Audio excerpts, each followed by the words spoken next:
should belonging to a political religion should not be a qualification for office.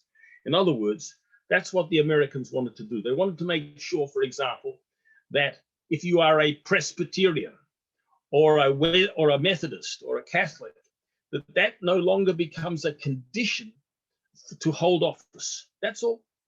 But it was not supposed to mean that you cannot have, that religious values can't find expression in society. That's not what it was meant to be.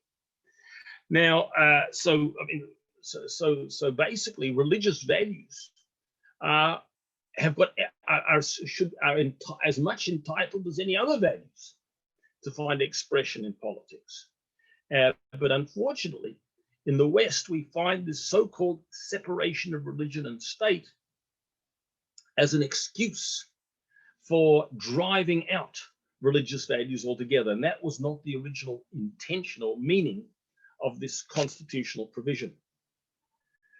So that's, whereas I suppose, I'm just thinking now, I'm thinking aloud, how would we discuss the question of what is the mean? Does the separation of religion and state have any meaning for Indonesian society?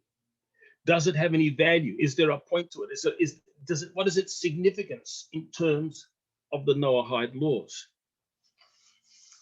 Now, this raises the question of how much, where is there scope for a pluralism of values, and on the other hand, where do we say no, there have to be certain ultimate background values? These cannot be shaken.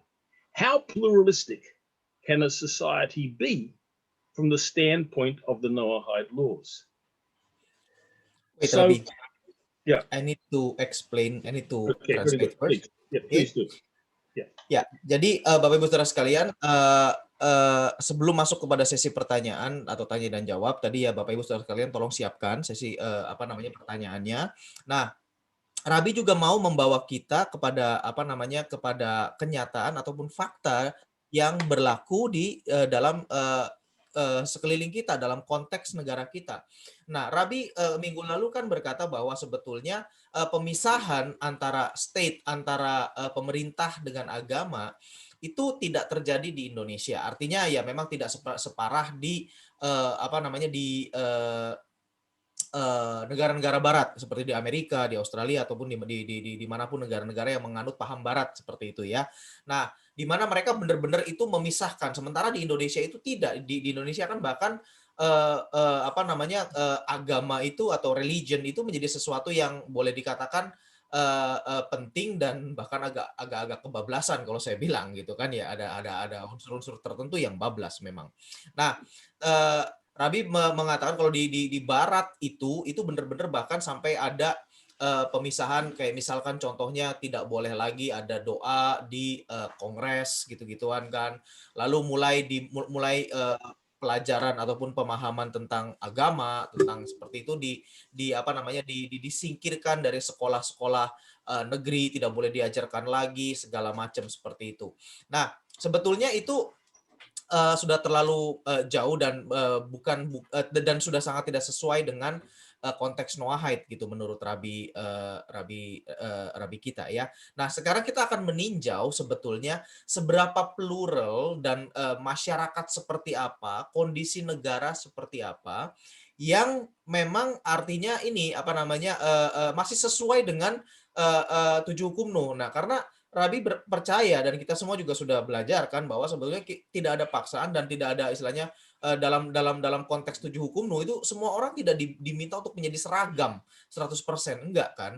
Nah, tetapi kalau terlalu terlalu bebas atau terlalu jamak, terlalu plural, tadi Rabinya menggunakan bahasa demikian, itu kan juga bisa bablas, bisa tidak terkendali. Nah, sekarang kita akan menilai dan sekarang kita akan meninjau seberapa bebasnya, seberapa majemuknya kepluralan itu menurut hukum Nuh, 7 hukum Nuh.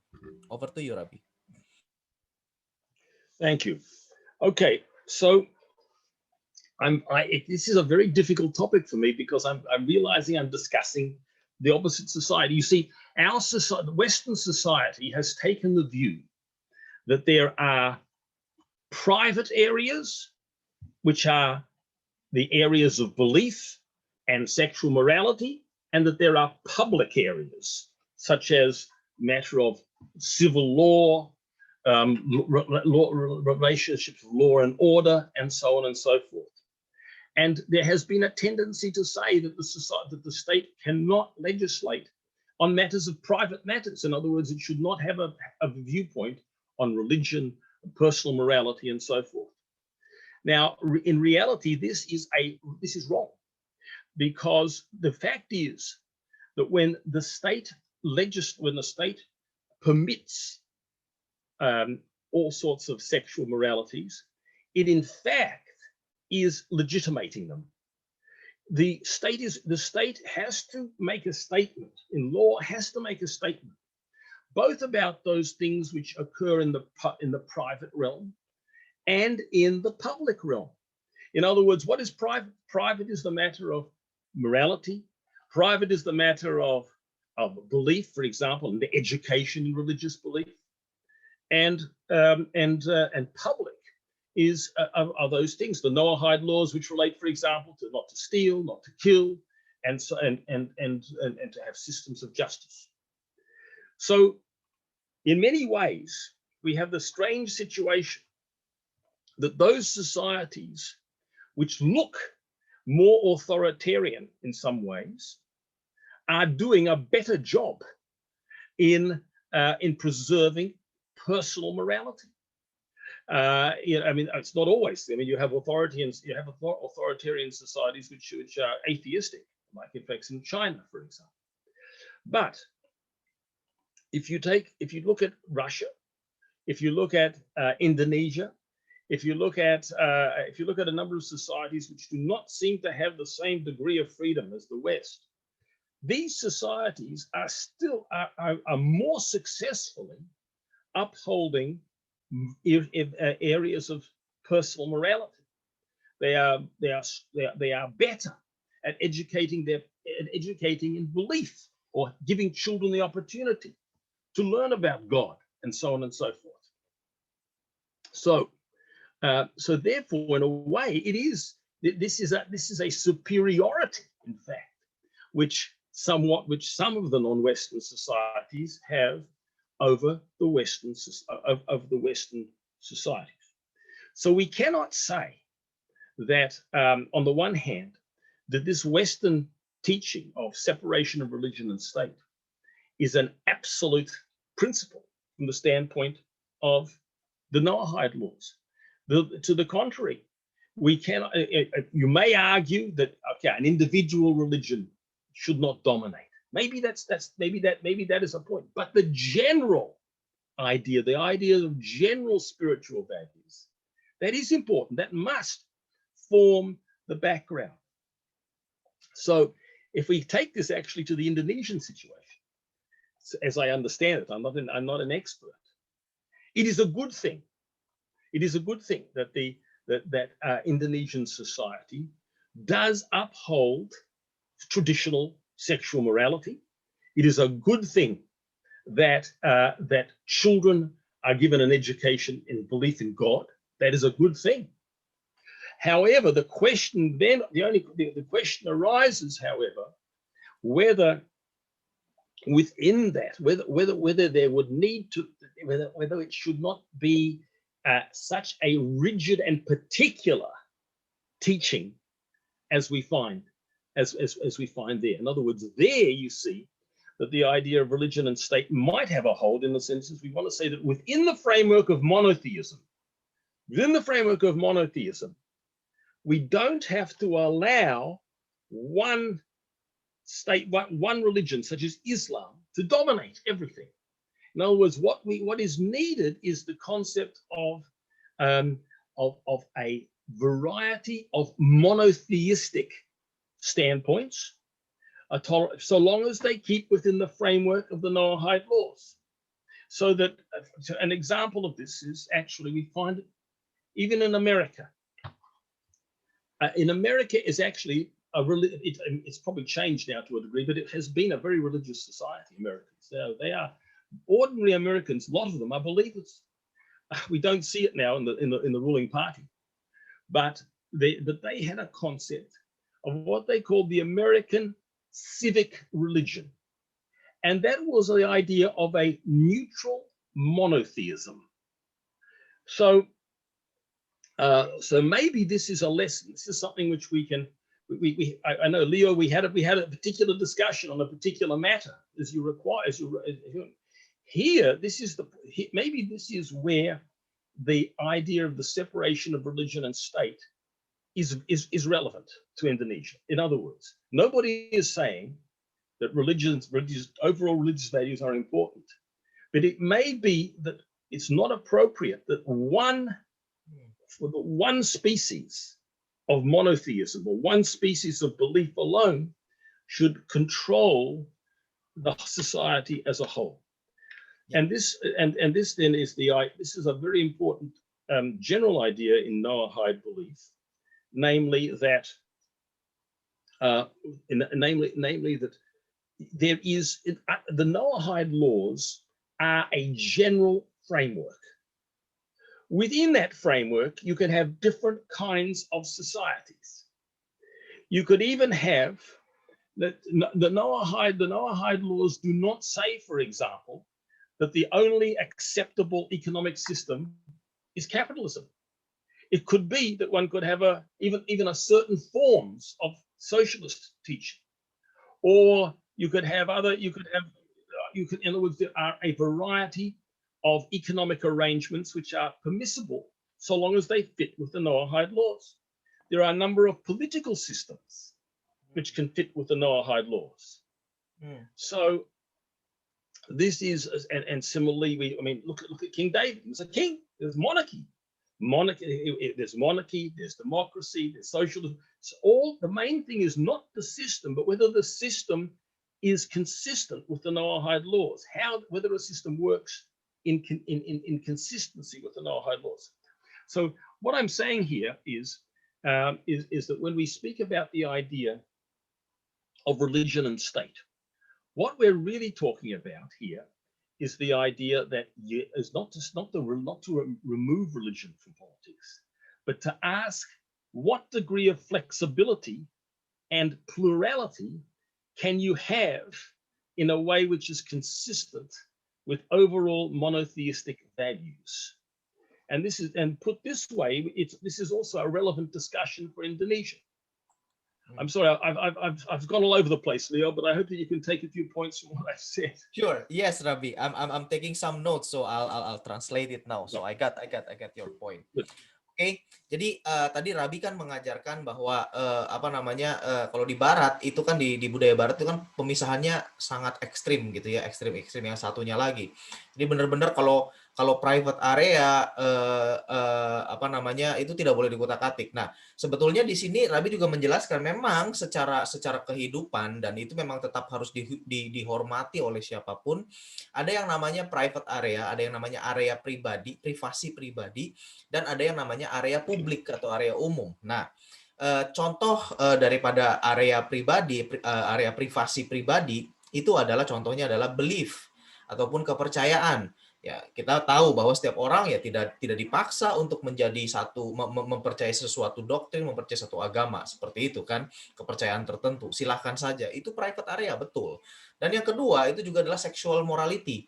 Bagaimana pandangan dia terhadap orientasi seksual apa segala macam. Ya itu memang area pribadi dan bahkan tindakannya pun juga pribadi gitu kan. Nah, ada juga area publik. Area publik atau area umum di lain pihak itu adalah area sesuatu yang umum, kayak misalkan bagaimana sebuah komunitas berjalan, bagaimana norma-norma dalam kehidupan sosial, bagaimana bernegara, bagaimana berpolitik, bagaimana melakukan tindakan ekonomi, itu semua area publik. Kita sudah paham kan? Nah, Rabi berkata bahwa memang kalau di Barat itu parah sekali, artinya area private itu juga benar-benar tidak boleh diintervensi. Mereka kan idenya begitu kan. Maka dari itu dan bahkan negara itu cenderung kalau misalkan mayoritas orang berkata bahwa private area saya seperti ini, membolehkan katakanlah homoseksual segala macam, maka negara dalam tanda petik harus menyetujuinya. Dan bahkan banyak negara yang melakukan hal demikian gitu kan, menyetujui bahkan sampai kepada pernikahan sesama jenis. Nah, itu adalah suatu area yang kebablasan. Nah, buat Indonesia itu tidak demikian kalau Rabi nilai gitu ya. Nah, bahkan Rabi berkata bahwa kalau negara-negara yang cenderung otoriter atau memiliki sebenarnya bukan otoriter lah, bahasanya adalah negara yang memang memiliki otoritas yang jelas, itu cenderung lebih sukses dalam menerapkan berbagai elemen, berbagai hal yang terkait dengan 7 hukum. Memang ada satu sisi yang juga bablas, contohnya seperti Cina. Cina itu saking otoriternya, itu makanya akhirnya berkata bahwa udahlah nggak usah ada Tuhan sama sekali lah, Tuhan-Tuhanan nggak ada. Mereka malah jadi ateis secara prinsip negaranya gitu kan. Nah, tapi memberikan contoh kepada 2 negara tadi disebutkan Rusia dan Indonesia, di mana otoritas negara jelas di sini dan negara benar-benar Rabi katakan dalam sampai kepada degree tertentu, sampai kepada derajat tertentu itu berhasil menerapkan banyak hal yang baik terkait dengan 7 hukum. Contohnya memberikan di negara kita memberikan kesempatan kepada anak-anak dan seluruh orang di rakyat di negara kita ini untuk belajar ketuhanan, belajar Tuhan, percaya kepada Tuhan, segala macam seperti itu. Dan juga negara mengatur terkait dengan moralitas seksual, bahwa homoseksual tidak bisa gitu kan, seperti itu. Jadi itu baik gitu loh. Dari dan Rabi berkata bahwa bahkan untuk private area pun, untuk bagian yang area yang termasuk ranah pribadi, itu pun harus ada aturannya, bukan berarti dikekang, bukan berarti diobok-obok gitu ya, tetapi benar-benar harus ada aturan yang ditetapkan dalam kerangka produk hukum. Itu yang tadi Rabi katakan. Dan itu adalah sebetulnya yang memang dikatakan sebagai suatu negara yang baik dan sudah bisa menerapkan 7 hukum gitu kan. Nah, buat Indonesia tadi Rabi berkata itu adalah sesuatu yang baik gitu. Cuma memang Rabi berkata bahwa jangan sampai ada satu agama tertentu yang mendominasi. Nah, mungkin ini PR-nya, kata Rabi berkata demikian gitu kan. Nah, sebetulnya kalau mau buat negara kita ini, nah ini sebetulnya memang nanti kita coba mesti berdiskusinya dengan orang-orang yang memang politik gitu kan, dan juga beberapa orang yang memiliki pengaruh. Dan mungkin ini akan kita bawa, dan mungkin pada kesempatan berikutnya nanti Rabi akan bicara di dalam masalah terkait dengan hubungan politik ini. Artinya gini, buat Indonesia itu yang penting itu adalah bahwa menerapkan 7 hukum sebagai landasan, ya kan, sebagai pondasi utama, dan memang istilahnya tidak mengekang orang harus begini, harus seperti itu, selama apapun yang dilakukan oleh orang-orang di dalam negara tersebut masih sesuai dengan 7 hukum, silahkan dilakukan. Contohnya masalah konsep ekonomik. Apakah kapitalisme dilarang? Tidak juga. Kalau memang sesuai dengan hukum adil, tidak bisa dijalankan. Konsep-konsep seperti kayak sosialisme, apakah itu juga dilarang? Ya enggak juga. Kalau memang masih sesuai dengan 7 hukum silahkan gitu loh. Konsep apapun dan termasuk produk hukum, selama masih sesuai dengan 7 hukum itu yang harus dilakukan. Nah, ini mungkin buat Rabi dan katakan buat Indonesia, ini adalah PR besar yang buat kita lakukan. Artinya tidak lagi melandaskan kepada satu kepercayaan tertentu, jangan condong ke kiri, jangan condong ke kanan, tetapi yang benar itu adalah berlandaskan 7 hukum nilai ini semua berdasarkan 7 hukum lalu terapkan gitu loh, dan berikan kebebasan sebagaimana memang manusia memiliki hak kehendak bebas. Demikian. Over to you, Rabi. Thank you very much. So that's in many ways before I move on to the next topic, as I just want to repeat, that connects very much with what we discussed before, Leo, because the Indonesian society is right to say that marriage does involve a spiritual and a religious context. It is something which should bring into it God. At the same time, however, it should acknowledge, enable a variety of belief, particular groups to be in that category of a marriage based on God, but it has to be, in a sense, so long as that is broadly consistent with the Noahide laws.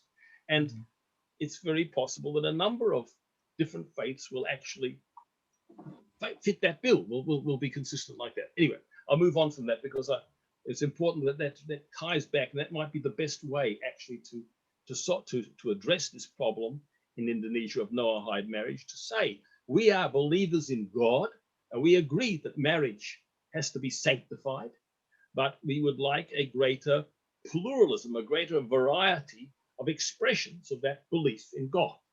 So long as it's, and that way you'll get people, you'll be able to move towards a Noahide,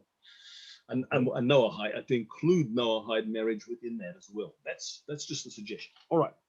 Now, when we talk the next dimension of the relationship of the Noahide laws to society comes in the dimension of international relations.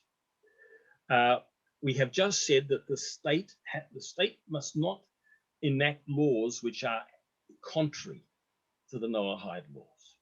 But what about the relationships of states amongst each other? Now we see that the United Nations in many ways is a failure. And what happened in the United Nations was, well, first of all, it has become politicized. There are certain groups, ideological blocks, which are seeking to dominate it. But also, it failed to appeal, to find a common basis for the harmony of states as well. And here from this we have to understand that states are not, the concept of the sovereignty of a state, in other words, that a state is answerable only to itself and only to its own legislature, is not an acceptable doctrine within the Noahide laws. Because the Noahide laws set out laws for all humanity. In other words, there is a sovereign over all states, and that's God. And all states have to acknowledge these basic universal values.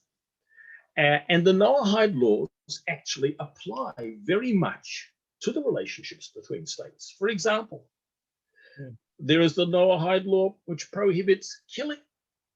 Well, now so how does that apply to international law? Well, first of all, a nation is permitted to defend itself. We learned before that if a person kills in self-defense, that is permissible, certainly. But a war of aggression, a war to attack others, that could very well be a prohibition of the law of theft, of killing, of murder. Similarly, if a society embarks upon a war of conquest, that could be a transgression of the Noahide law of theft. And then also we have to have the concept of justice. That applies also between nations. So there is a tremendous scope, a very important scope for the Noahide laws in creating harmony between states based on the Noahide laws. But that also requires acknowledgement that God is sovereign over all societies, and that there is an ultimate authority which is greater than the authority of individual states. Okay. So this is a very important point. Just as in the society, within a society, there is a certain scope for a pluralism and a variety, provided you have the Noahide framework. So also in the society of states, there is a scope for individual national sovereignty, provided it is realized that there is a overall framework which governs the relationships between states as well. So maybe you. Oke, jadi tadi Rabi sebelum sebelum masuk kepada hubungan antar bangsa dan kaitannya dengan Noahide Law, tadi Rabi sempat menyinggung bahwa beliau berkata bahwa ini pernah kita diskusikan antara Rabi dengan saya tentunya terkait dengan masalah pernikahan. Nah, Rabi sebetulnya memberikan sebuah apa namanya apresiasi terhadap pemerintah Indonesia bahwa benar bahwa pernikahan itu harus melibatkan unsur religius gitu ya, maksudnya unsur spiritual, bahwa menikah itu benar-benar harus ada melibatkan Tuhan di dalamnya, benar, dan dalam 7 hukum Nu juga demikian, betul kan? Kita sudah belajar bahwa pernikahan itu benar-benar itu kehendak Tuhan juga dari awalnya juga sudah ditetapkan demikian.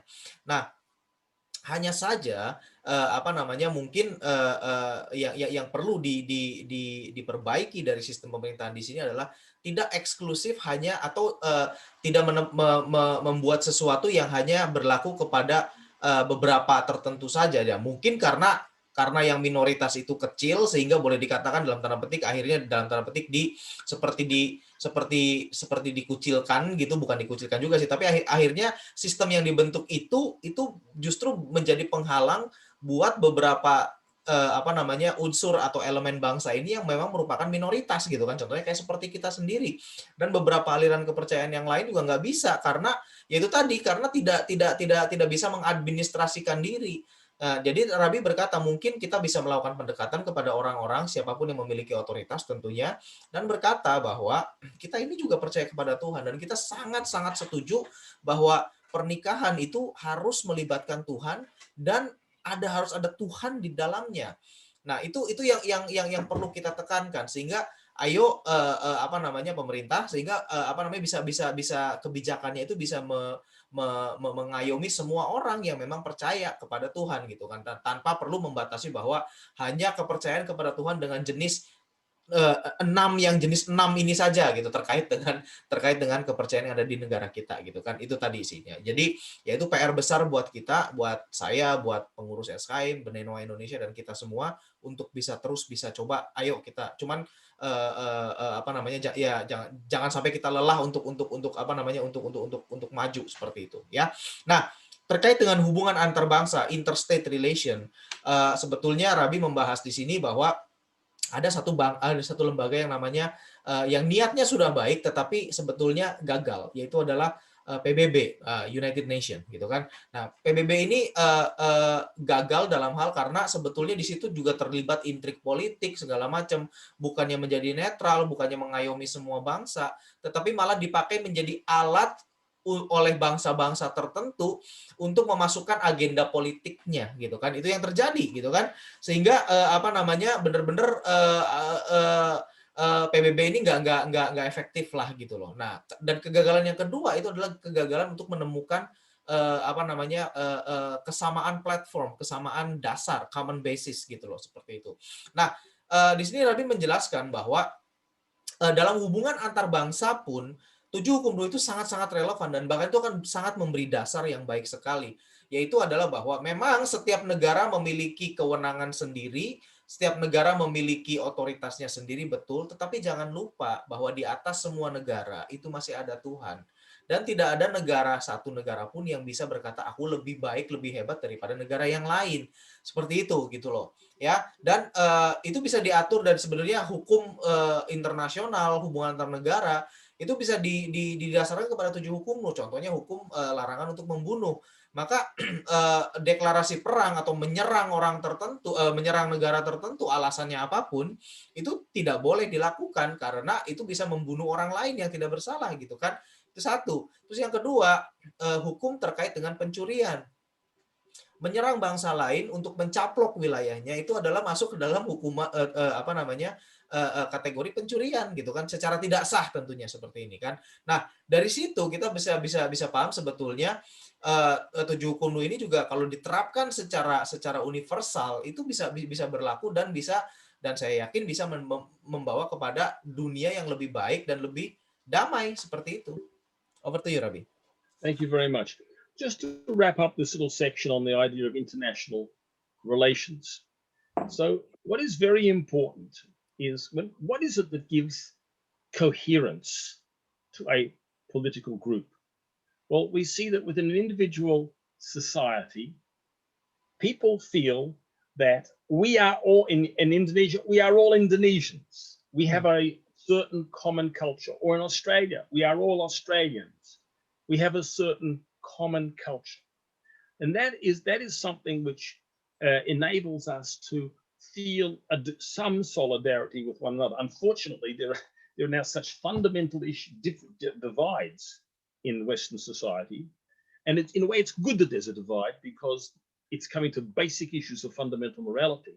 That idea of commonality, common political culture, is actually going away. It's being lost.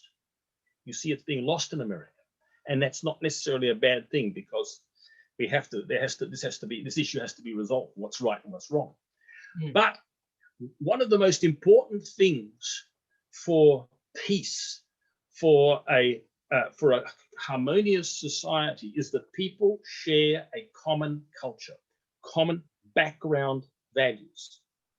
And this also is a reason why the culture of the Noahide laws is very important for world peace. There are two ways to resolving conflict. One way is to simply say, look, I have an interest, you have an interest. My interests are these, your interests are these. Let's just see how we can sort out these interests. Let's see if we can make some sort of an accommodation of interests. Now, that, in my view, is a very limited and problematic approach to conflict resolution. What is it that really creates the conditions of unity and harmony? Is when people feel that they have allegiance to a common set of values, a common authority. So that when I can say, we have a God, our God is your God is our God. There is one God for all of humanity. And we relate to this one God and his universal values. Then automatically there is a sense of solidarity. We are focusing on that which we have in common. Yeah. And when we have common values, a common authority, that means God. That's the common authority. Then we have that is the deepest motivation to harmony and to peace. So this is something which needs to be accomplished. I mean, it needs to be accomplished now in Western society, where there are tremendous divisions, because the commonality is broken down. But also in the world as a whole, we need a culture of common values, of common authority, which is not the government of Australia, the government of Indonesia. Of course, we have to obey the law and we have to obey the government. But the higher common authority is God and God's laws. And this is not a new idea, actually. This is something actually which is going to, and this is a fundamental aspect of peace. In other words, harmony and peace results not from an accommodation so much of differences, but from a discovery of common values and common allegiance. So I'll just make that point before I go to the next one. Alright, wonderful, Rabbi. Jadi di sini Rabbi menekankan terkait dengan sebetulnya bukan hanya berlaku untuk hubungan antar negara ya, tapi ini konteksnya memang seperti itu. Tapi ini berlaku untuk sampai lapisan terhadap individu juga. Nah, kita semua ini kan ada selalu perasaan kebersamaan, senasib sepenanggungan. Nah, contohnya kayak orang Indonesia itu kalau ketemu sesama Indonesia di luar negeri dalam perantauan gitu, kita merasa satu bangsa, ada kesamaan gitu kan. Nah, itulah kesamaan itu yang sebetulnya ditekankan oleh Rabbi di sini ya. Nah, tolong diingat dulu poinnya adalah persamaan atau kesamaan. Nah, di dalam budaya Barat ataupun kehidupan sosial di Barat, orang-orang yang menganut budaya Barat, kesamaan ini sudah mulai luntur, sudah mulai hilang. Nah, tetapi ini sesuatu yang baik menurut Rabbi, karena memang harus dihancurkan. Ya, kenapa? Karena kalau kita tahu kesamaan ataupun yang menjadi pengikat persatuan dari bangsa Barat itu adalah egonya mereka merasa paling hebat. Dan juga akhirnya malah ada itu tadi mereka akhirnya mempromosikan budaya-budaya yang tidak sesuai dengan Noahide Law. apa namanya yang tidak bermoral segala macam, dan itu memang sekarang sedang runtuh, dan menurut Rabi itu adalah hal yang baik. Kenapa? Agar mereka menyadari bahwa kesamaan yang seperti itu nggak beres gitu loh, dan justru malah hanya apa namanya menuju kepada hal yang tidak baik dan tidak penting gitu ya. Nah, sekarang di sini Rabi kembali kepada masalah hubungan antar negara. Jadi kalau misalkan ada dua negara mau melakukan hubungan atau bernegosiasi apa segala macam atau menyelesaikan masalah, biasanya yang sekarang dilakukan adalah negara satu punya interest, punya keinginan, negara yang kedua memiliki keinginan. Ayo kita coba itu kan apa namanya cari jalan keluarnya, win-win solution gitu kan istilahnya negosiasi kan gitu kan, biar interestnya ini dapat, interestnya ini juga dapat. Jadi masing-masing pegang kepada interestnya, masing-masing pegang kepada apa namanya keinginannya dan apa yang hendak dicapai, sebisa mungkin menggolkan sebanyak-banyaknya. Saya punya keinginan di sini, saya juga punya keinginan di sini, sebanyak-banyak mungkin digolkan tanpa menyinggung ataupun tanpa melanggar gitu kan. Itu yang terjadi. Nah, itu pasti akan kacau deh, dan akhirnya ada terjadi kayak apa namanya negosiasi di balik pintu lah, akhirnya ada jalan belakang lah segala macam. Di depan atau di atas meja mungkin ya oke lah tanda tangan gitu kan, tetapi di belakangan bisa terjadi hal-hal sesuatu yang apapun, akhirnya demi untuk itunya tadi menggolkan keinginannya ataupun kepentingannya sendiri ini itu salah satu negara itu tadi. Dan demikian juga kalau terjadi dalam individu dalam hidup kita kan, kalau kita nggak punya common interest, kalau kita nggak punya kesamaan yang kita akui bersama, tujuannya apa? Yang penting kita menang, apapun caranya, gitu loh. Nah, ini yang Rami katakan, tujuh hukum Nuh itu bisa menjadi sebuah landasan yang sangat baik untuk melakukan hal seperti ini. Kenapa? Karena kita memiliki kesamaan yang sama, gitu kan? Contohnya adalah kita memiliki Tuhan yang sama, kita memiliki set hukum yang sama, di mana kita nggak boleh membunuh, kita nggak boleh melakukan imoralitas seksual, dan semuanya itu konsepnya sama.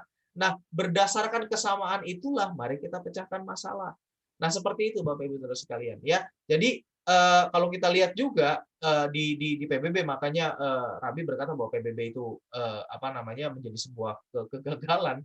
Ya karena itu kan tidak, mereka itu pokoknya yang kuat yang menang, yang bisa melobi yang menang, yang punya banyak duit yang menang. Nah, itu kan salah gitu kan di sini.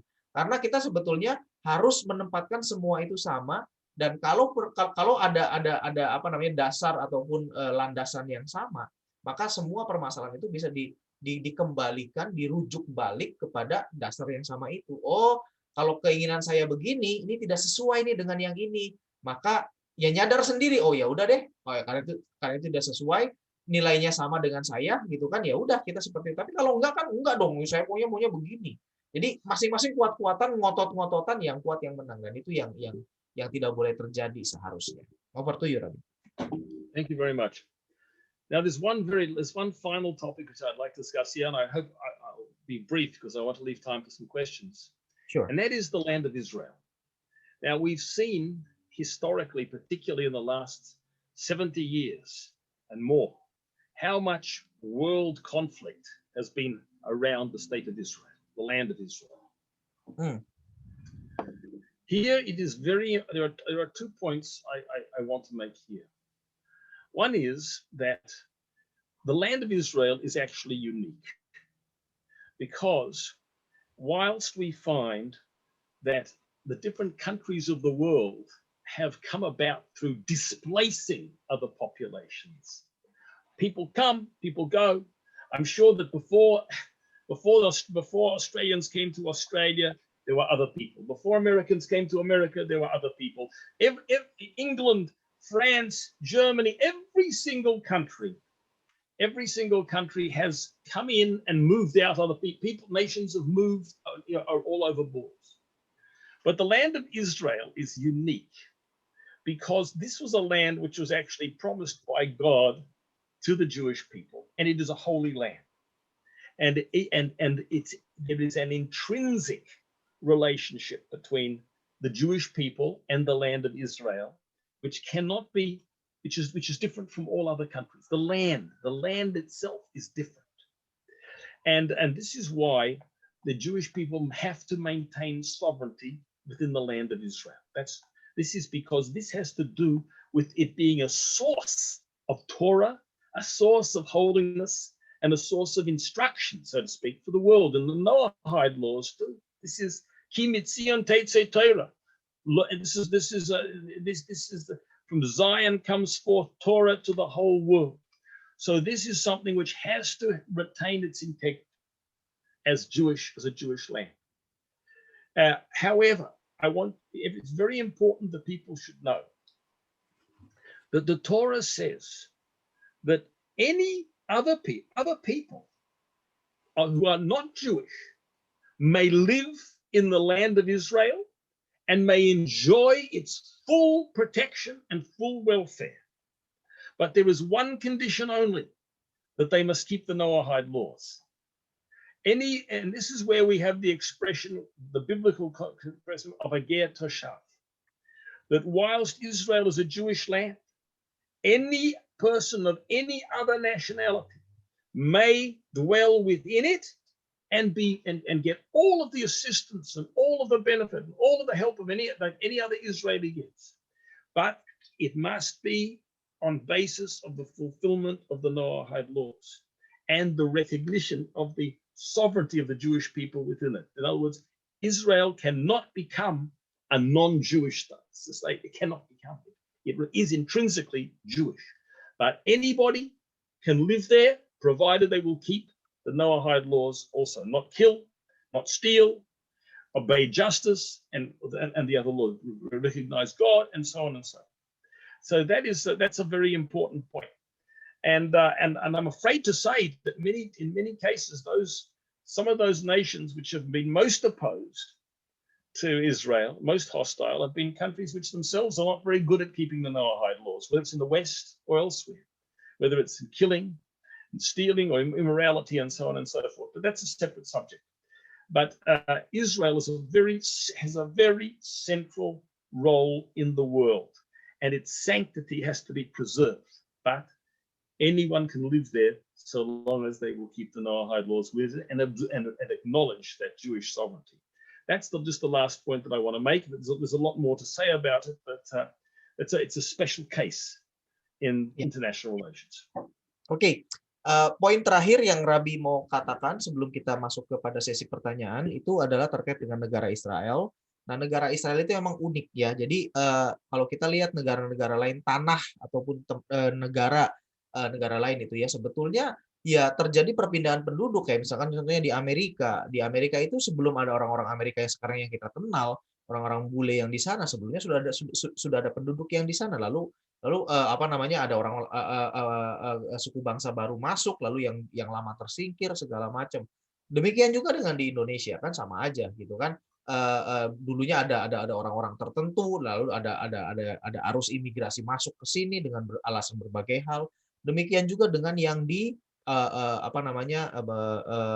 Inggris segala macam gitu loh. Nah, pengecualian itu dengan Israel, karena gini, Israel itu tanahnya itu khusus. Jadi tanahnya sendiri itu memang khusus dan sudah diberikan kepada bangsa Yahudi sebagai bangsa Israel. Jadi itu memang istilahnya seperti kayak ada ikatan khusus dan tidak bisa terlepas gitu. Kenapa demikian? Karena dari tanah itu khusus, sehingga dan dari tanah itu akan menjadi sumber daripada Torah.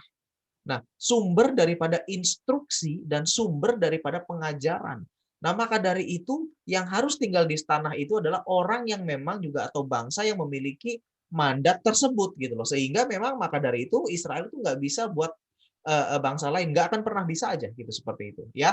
Nah, tetapi yang mungkin jarang atau bahkan banyak tidak diketahui oleh orang bahwa di tanah tersebut boleh ada bangsa lain non-Yahudi yang tinggal, tetapi dengan catatan mereka harus melakukan 7 hukum. Tidak boleh berdasarkan hukum yang lain, dan mereka juga harus mengakui kedaulatan Israel dan kepemilikan Israel atas tanah tersebut.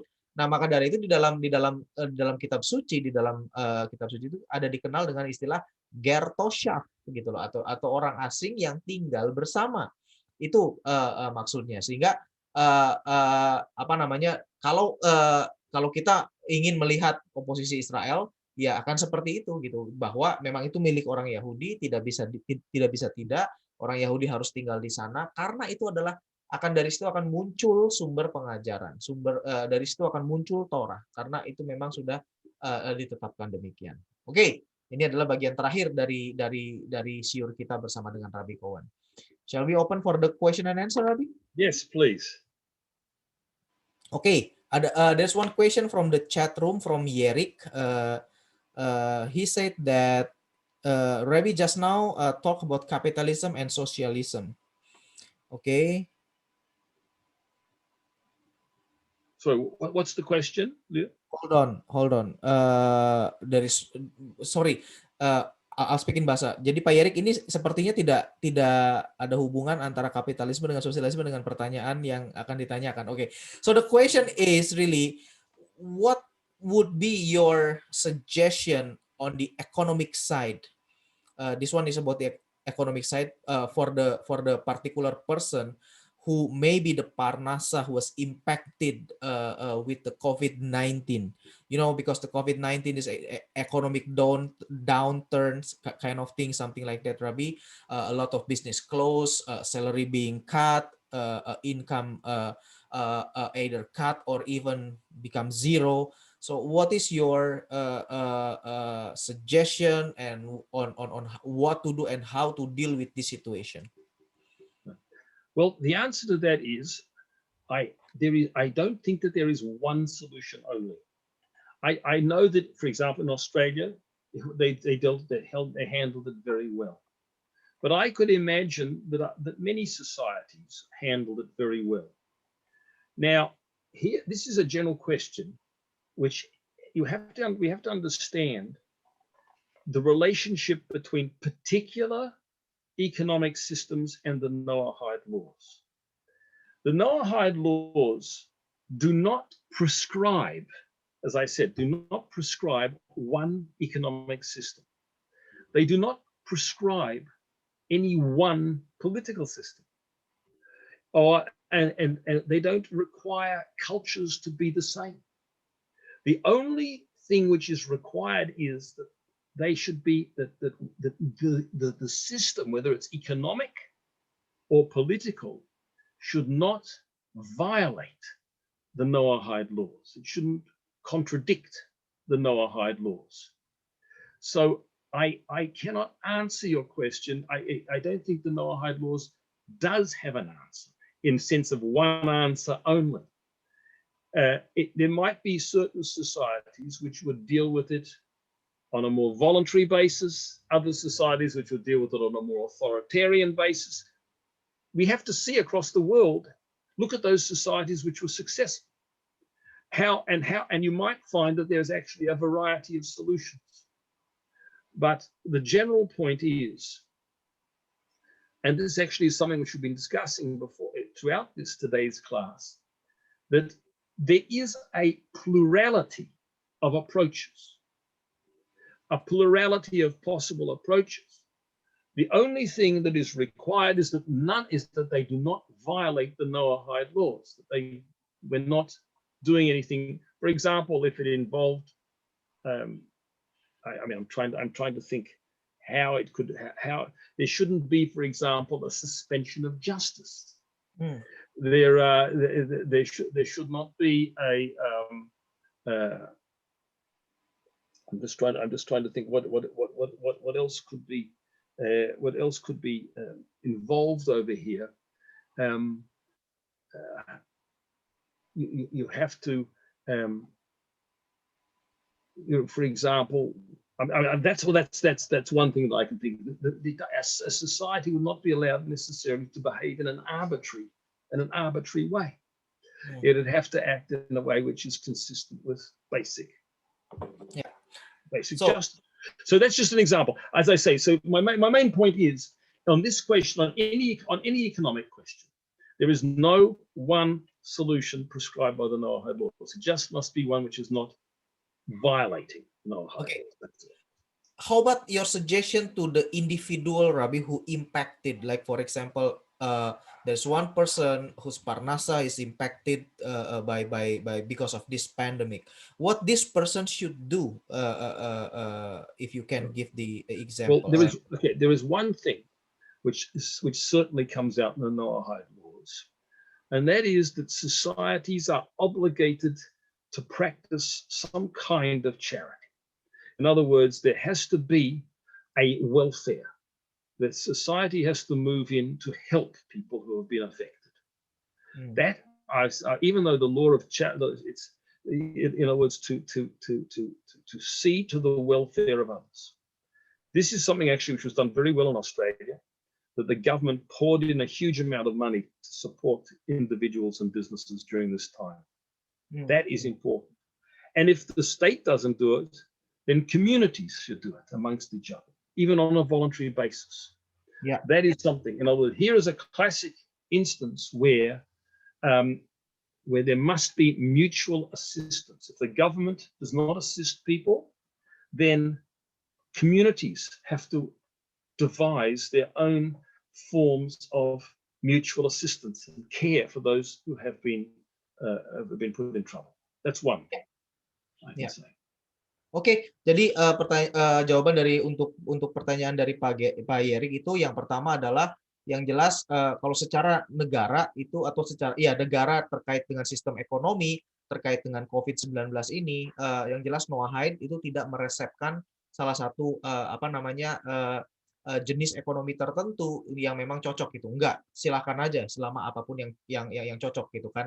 Nah, itu untuk level negara. Nah, kalau tadi kan saya tanyakan lagi bagaimana kalau ada satu individu yang terdampak seperti itu. Nah, sebetulnya sekali lagi karena Rabi ini memang konteksnya adalah hukum Nuh, maka dia berkata bahwa sebetulnya negara yang harus bisa memberikan support kepada orang-orang demikian. Nah, sebenarnya kalau kita lihat negara kita itu sudah memberikan support, tetapi dipilih gitu kan, benar-benar orang yang sangat-sangat di bawah, yang tidak mampu, yang benar-benar ya kategorinya ada kan seperti itu kan. Nah, kalau misalkan ternyata negara tidak bisa juga atau kurang atau apapun alasannya, maka komunitaslah ataupun masyarakat sekitar harus bisa saling membantu karena itu sesuai dengan 7 hukum Nuh. Walaupun tanpa bantuan negara, walaupun semuanya itu berdasarkan voluntary inisiatif pribadi. Dan buat saya sih komunitas kita Bnei Noah sudah melakukannya gitu kan. Ada kita kumpulkan ada beberapa orang yang melakukan sedekah buat kita masuk ke dalam Bnei Noah, kasnya Bnei Noah. Kita juga ada iuran bulanan untuk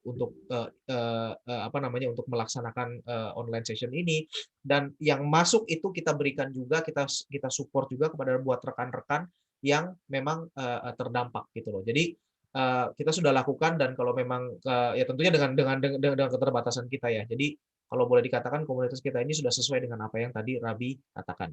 Oke. So Rabi, next question is about. I think this is one last question before we can let you go. Yeah, because we have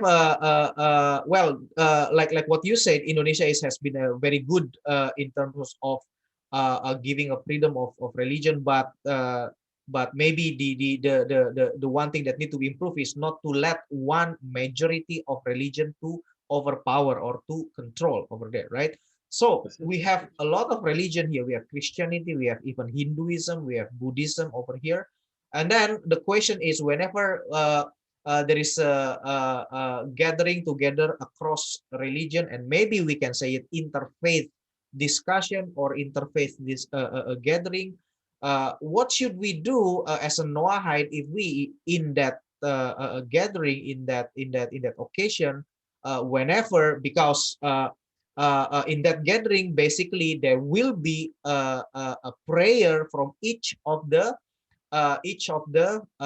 religion, and we know that not all religion is monotheistic. So what should we do when we in that situation and there is non-monotheistic religion which is saying their or chanting their prayer? What should we do? Well, if you are called upon to say your own, first of all, you can request to say your own prayer. And you can say that this is a prayer for the God of Abraham. And the God of Abraham, in fact, is the God of, from Abraham comes, everybody can identify with Abraham. You have Judaism, Christianity, Islam, even Hinduism. It's an amazing thing. You might be surprised to know, as I mentioned it in the book, That Yes. Hinduism also was influenced by the children of Abraham in some Abraham. way. Well, they may have gone on their own way, but we could say that this is a prayer for the God of Abraham, who was the father of all peoples, of so many peoples, and who set forth these 7 universal laws. That might be a good way to, to make this point in saying that this is a comprehensive and original belief. I don't know if I answer your. Does that answer the question at all? Yeah, that is one, Rabbi. But whenever the other people say their prayer, what should we do? Can we stay there? Can we just keep it there, or what should we do? Well, I mean, it's not. It's they're not imposed. They're not requiring you to say that prayer. Yep, So no. I don't think that you. I don't think you have to leave necessarily. I don't. Obviously, it's if it's a situation where people are offering their own prayers, but it might even be an opportunity for you to promote the Noahide laws as the background to all faiths. Yeah. That's my thought at this particular point of time. I don't think it's not ecumenical. It's not. It's people are simply. It's not a shared. Nobody's being required to pray to each other's faith, presumably. Yeah, I agree. Yes. Okay. Jadi jawaban Rabi adalah yang pertama, kita harus senantiasa siap dan sedia kalau kita ada di kumpulan seperti itu. Jika mungkin ya kita justru juga harus bisa diberi kesempatan untuk mengucapkan doa kita, dan kita ucapkan bahwa ini adalah saya mewakili Abrahamic faith itu atau doa untuk kepada Tuhannya Abraham, karena dan mungkin kita bisa ceritakan juga background-nya bahwa Abraham itu siapa dan bagaimana kepercayaan-kepercayaan di dunia itu akan justru juga terkait dengan Abraham gitu kan, bahkan Hindu juga tadi Rabi katakan. Nah, tetapi kalau misalkan apa yang perlu kita lakukan ya kita nggak perlu ngapa-ngapain kan, kecuali kita dipaksa untuk mengucapkan juga. Kalau cuma dianya yang mengucapkan ya sudah biarkanlah, apalagi ini acara umum gitu kan, karena bukan acara agama tertentu. Kalau ke acara agama tertentu ya kita kan belum tentu juga kita diundang ke sana gitu kan. Tapi kalau acara umum antara anak bangsa semuanya elemen terlibat, ya udah silahkan saja gitu, dan nggak perlu ngapa-ngapain, duduk diam aja, kira-kira begitu. And I'll just conclude that one of the great pieces of modern diplomacy was the so-called Abraham Accords. Yes. And this was brilliant because what it did was that it enabled these different cultures, Judaism to recognize a common source. And I think that's very, very important. Yes, Rabbi, and actually, we are moving with the monthly Abraham Accord discussion with the Muslim clerics here in Indonesia, and Bezrat Hashem, we will be adding some more. We just finished with who's that? The first discussion is with economic, and then the second discussion, which is last week, with the Basem Aid, the humanity, the what you call it, the human right activists of Palestinian people. Next month we're gonna have Rabbi Yehuda Glick. I believe you know him. Rabbi Yehuda Glick, Shalom Jerusalem Foundation, will be with us, and definitely we will be having you to speak about that, and particularly the international relationship with the Seven Noahide Law, which you just explained just now, and including and also the fact of the land of Israel that you just also explained to us just now. It will be a perfect fit for the Abraham Accord, Rabbi. Just wait for the schedule. Me and Abigail will be informing you when you need to be in that discussion. Thank you very much, Leo. I'd be very grateful if I could have a link to the recording of today's lesson, of today's class, if it's possible, because I myself learned a lot through our discussion. So I would like to reflect on it. No problem. Thank you all very much for getting up a bit earlier, and I look forward to seeing you next time. Thank you so much, Rabbi. The pleasure is ours. Shalom. Thank you. Thank you, Rabbi. Okay. Thank you, Rabbi. Oke, Bapak Ibu Saudara sekalian, Cukup ya? Thank Atau ada you, yang Rabi. Raba. apakah cukup? Makasih Mas Leo, cukup. Cukup ya? Ya. Terima kasih. Semoga bisa memberikan pandangan lebih baik lagi terkait dengan 7 hukum Nuh. Shalom Bapak Ibu Saudara sekalian. Leitraot, sampai jumpa. Leitraot, more. Ya. See you semua. Oh.